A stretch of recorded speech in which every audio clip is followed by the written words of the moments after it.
Welcome to Chris Cook for YouTube. Here just to bring you one more item for your Thanksgiving table. This is going to be the last one. I know that I just brought you that fantastic pumpkin cheesecake, but here I'm going to do something that's very simple, and I think that if you try it, you're truly going to enjoy it. We're going to do egg custard today. So that's a real simple dessert, very easy. By now, I know that all of the major cooking is done. Your greens is probably already made, your pies is made, your cakes is made. So now it should be just a cakewalk for those of you who are having, going just that extra mile to make those chitlins, chitterlings, all of that stuff is already done. So now it's just simple items that you need to do and things that you can do the day of. Now, we're only a couple of days from Thanksgiving, so this pie is real easy, and it will be the perfect dessert to put down on your Thanksgiving table. So let's get started. For this egg custard, you're going to need flour, sugar. You're going to need 4 eggs. I have 3 here, and I have the egg and the whites sitting here because I want to show you something. You're going to need vanilla extract, nutmeg, allspice, cinnamon, and you're going to need a mixture of milks. We're going to use carnation milk as well as whole milk.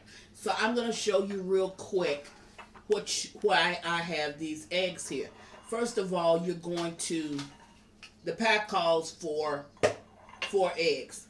But we're going to use just a little of this because I don't believe in throwing away nothing. So you're going to take the egg white and you're going to just beat it till it foams a little bit. Now, once I get this beat, then I'm going to show you a way for all of your liquid pies. That would be your egg custards, your egg pies, and your chase pies. Anything that carries a lot of liquids. It's made and it's very liquidy. This is what you would do in order to keep that crust from being soggy, because you don't want a soggy crust the next day. You're going to do 2 things. One, you're going to bake it on the middle rack of your oven on a baking sheet. Now that baking sheet is going to help to crust up that pie and keep it that way. So you're going to bake it on a baking sheet. The next thing that you're going to do is you're going to take your pie shell, and before I show you this, if you're making a pie that has a lot of liquid, you're going to, and you have like a crack in the bottom of your pie shell, what you want to do, and I didn't use homemade pie shells, if that's what you want to do, then go ahead on. What you want to do is you want to put a little bit of water on your finger and you want to mash that back together. And the reason for that is because you don't want your pie to be seeping out in the bottom of the pan. That makes it very hard for you to cut.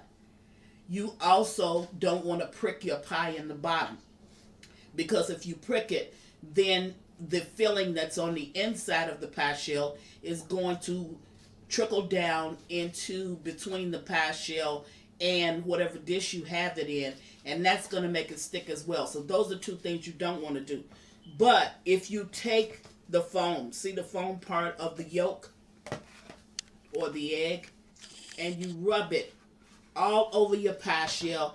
This should be a cold pie shell when you get ready to use it.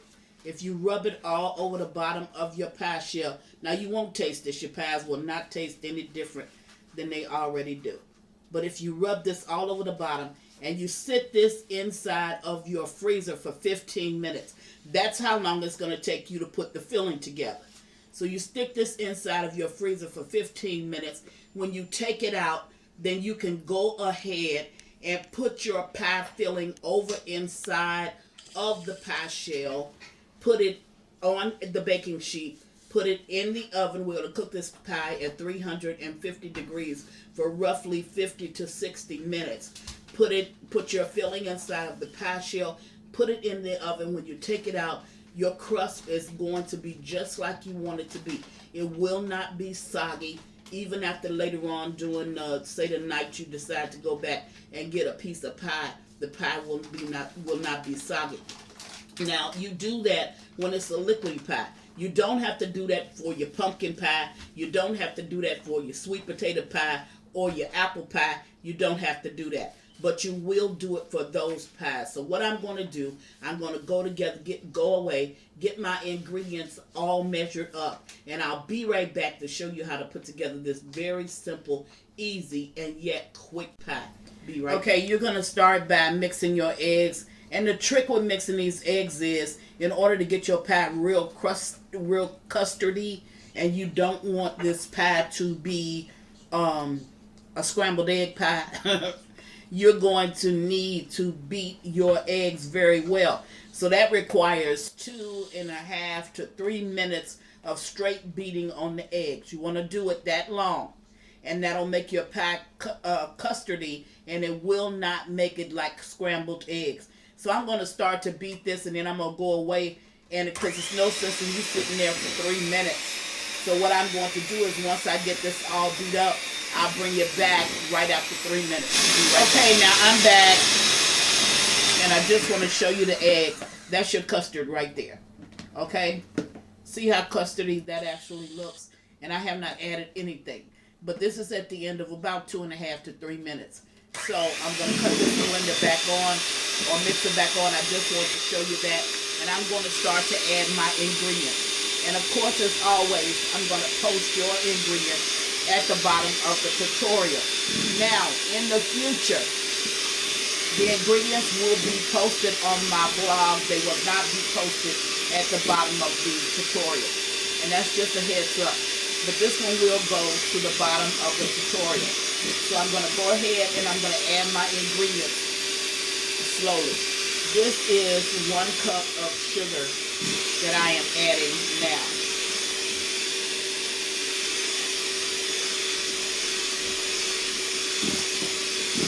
Now your pie is already custardy, it's already fluffy, and you haven't even gotten to the rest of the ingredients. But this just gives you the base for your pie.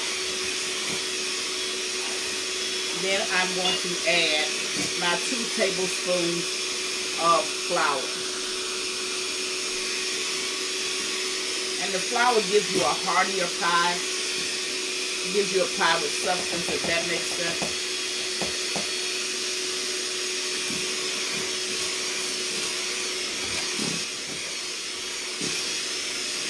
Next, I'm going to add my cinnamon, my nutmeg, both of them is a 1/2 teaspoon, and I'm going to add my allspice, and that is it's about 1/8 of a teaspoon, maybe a little bit more.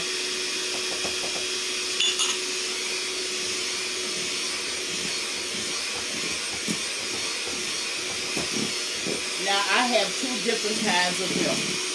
I have evaporated milk, and I have whole milk, which is roughly about the 1/2 and 1/2. So I'm going to put in my evaporated milk. And again, like the flour, this gives you just a better taste.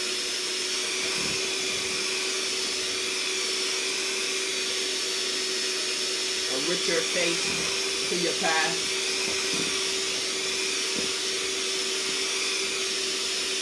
You know, a lot of times people will say, well, can I add this instead of that? What I'm showing you is the way that I do it. You know, you can do whatever you want to do when it comes to, it's your dessert, so you can do what you want to do.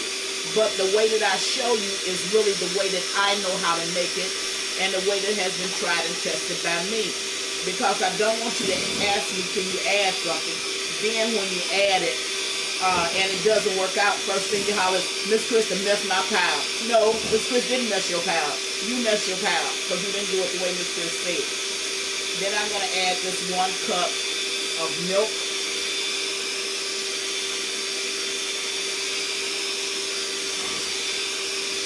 I don't have, this really calls for a 10-inch pie shell. I have an 8-inch deep dish, so I'm using that. And I'm going to add 1 teaspoon of vanilla.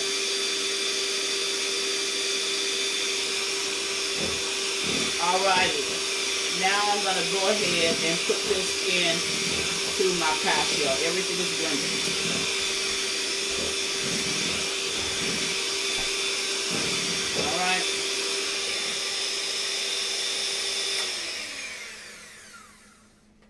is blended up well, I'm going to go ahead, and my pie shell has frozen a little bit. So I've just protected my pie shell. I'm going to bring it up closer to me just a little bit. So I'm going to go ahead and put as much of this in as I can. And as you can see, I have it down on the baking sheet.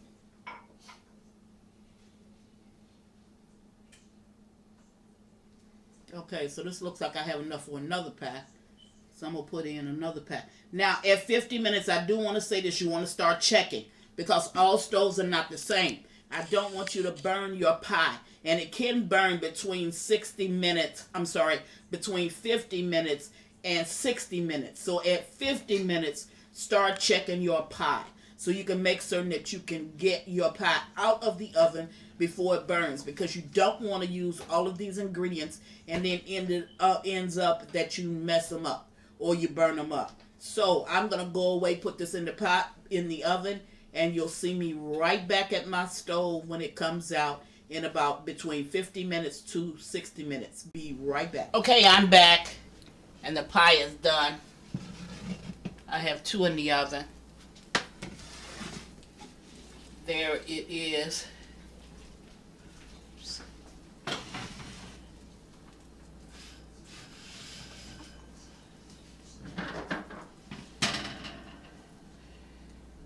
And there it is, one I did on the rack and one I did not being on the rack. So what I'm going to do is I'm going to allow these to cool. I'll bring it back and cut a slice and show you exactly what it actually looks like. So I'm going to let these cool and I'll be okay. Right now back. We're back, and I'm just going to go ahead and cut one of these pies just so you can see what it really looks like.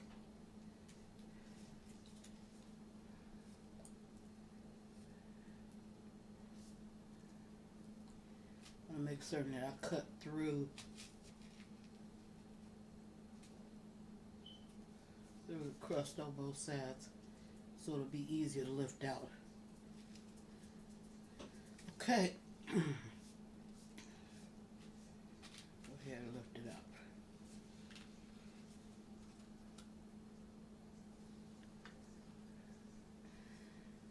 Okay, there you go. Okay, Chris is making egg custard. Okay, this is just one more item to put down on your Thanksgiving table. I think that if you try it, your guests and you will truly love it. And if I don't see you before the holidays, happy Thanksgiving to you. And as always, thank you for watching. Chris Cook for you too. Bye.